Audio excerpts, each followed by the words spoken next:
Coba deh kita bayangin sebuah skenario di mana Tottenham Hotspur itu rasanya hampa.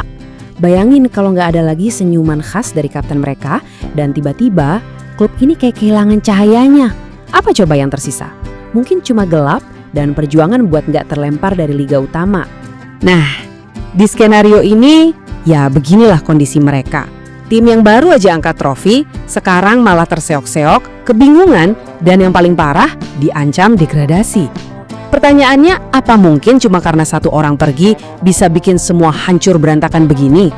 Nah, ini dia pertanyaan besarnya. Gimana ceritanya hilangnya satu bidak catur bisa merobohkan seluruh papan permainan? Yuk, kita bedah bareng-bareng gimana efek domino yang mengerikan ini bisa banget terjadi. Oke, untuk ngerti kenapa klub ini bisa runtuh, kita harus kenal dulu sama orang yang jadi pusat gravitasinya, Son Heung-min. Karena perjalanannya di Spurs itu adalah kisah tentang gimana cara membangun sebuah pilar dari nol. Lihat deh perjalanannya di sini. Kelihatan banget kan evolusinya? Dari anak muda dengan label harga mahal, terus jadi mesin gol, masuk final Liga Champions, sampai akhirnya jadi legenda yang angkat piala. Tiap tahunnya itu kayak anak tangga yang dia naiki, bikin statusnya makin kokoh. Tapi jangan kira perjalanannya mulus-mulus aja ya. Di awal-awal dia justru ragu sama dirinya sendiri, nggak pede, bahkan hampir nyerah. Dia sampai datengin manajernya dan minta dijual. Tapi Pochettino ngelihat sesuatu yang beda. Dia nahan Son, dan satu keputusan yang didasari kepercayaan itu mengubah segalanya. Dan kepercayaan itu terbayar lunas. Son gak cuma jadi pemain kunci, tapi juga sukses merebut hati setiap manajer, termasuk yang paling galak sekalipun. Jose Mourinho, yang kita tahu sendiri gimana kerasnya, sampai bilang dia pengen punya anak kayak Son. Itu pujian yang luar biasa kan? Dan ini dia momennya, momen yang bikin dia jadi ikon dunia. Gol solo yang gila banget, lari dari daerah pertahanannya sendiri, ngelewatin hampir semua pemain lawan.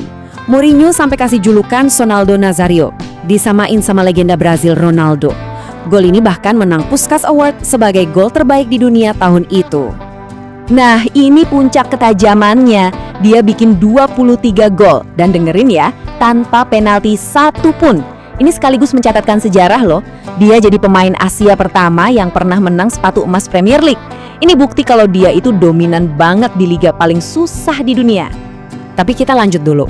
Karena kontribusi Son itu jauh lebih besar dari sekedar gol dan statistik. Dia itu denyut nadi tim ini, sesuatu yang nggak bisa diukur pakai angka. Ingat kan, waktu Harry Kane pergi, ada lubang besar di posisi pemimpin. Tapi manajer baru, Postecoglou, sama sekali nggak ragu.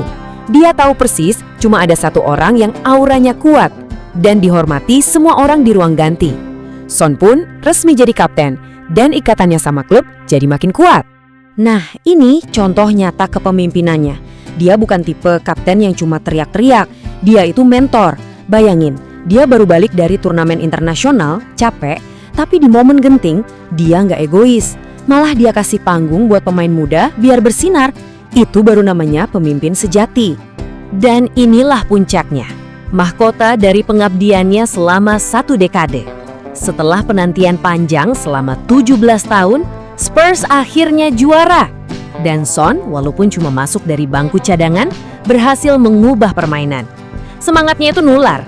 Tangisannya di akhir pertandingan itu adalah tangisan lega dari seorang kapten yang udah ngasih segalanya. Oke, jadi setelah 10 tahun, 1 trofi, dan kenangan yang gak kehitung, dia pergi. Terus, apa yang bakal terjadi di dunia tanpa Son? Nah, angka-angkanya ini jujur ceritanya brutal banget. Lihat deh penurunannya, drastis banget kan? Musim lalu dengan Son sebagai kapten dan mesin serangan, persentase kemenangan mereka ada di 43,3%. Tanpa dia, angkanya bisa anjlok lebih dari separuhnya, cuma 21,9%. Kayak tim yang mendadak lupa caranya menang. Jadi, masalahnya bukan cuma soal menang atau kalah loh. Ancaman serangan mereka juga turun drastis. Rata-rata gol per pertandingan jatuh dari 1,7 jadi cuma 1,3. Intinya, mereka kehilangan taji dan daya ledak di depan gawang.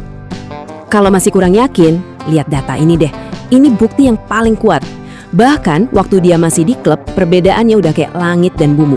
Kalau Son jadi starter, tingkat kemenangannya 41,7%. Kalau dia nggak main, terjun bebas ke 7,1%. Dia itu benar-benar jimat keberuntungan mereka. Tapi, kita semua tahu kan sepak bola itu bukan cuma soal angka di atas kertas. Kekosongan yang paling besar itu justru ada di ruang ganti, di tempat yang nggak bisa diukur sama statistik. Coba kita bandingkan. Di satu sisi ada Son. Dia itu penenang, pemersatu, kalau ada masalah dia ngobrol baik-baik sama manajemen. Di sisi lain ada penerusnya Cristiano Romero yang kebalikannya, temperamental, suka nyalain orang lain, dan bahkan kritik manajemen di depan umum. Ini sih resep pasti buat perpecahan tim. Ada satu kata dalam bahasa Indonesia yang pas banget buat ngegambarin peran Son di tim ini. Nyawa. Ya, dia bukan cuma pemain bintang. Dia adalah nyawanya tim. Esensi yang bikin tim ini hidup, bernapas, dan berjuang bareng-bareng. Pada akhirnya, semuanya jadi jelas banget. Efek domino ini terjadi karena domino yang paling pertama dan paling penting udah dicabut. Dan itu bukan domino biasa, tapi jantung dari tim itu sendiri. Kalau jantungnya berhenti berdetak, ya seluruh tubuhnya bakal ikut mati. Dan ini ninggalin kita sama satu pertanyaan besar. Kita bisa beli pemain baru yang mahal, ganti manajer, bangun stadion megah. Tapi, apa kita bisa benar-benar membeli atau menciptakan kembali jiwa dan hati dari sebuah tim yang udah hilang?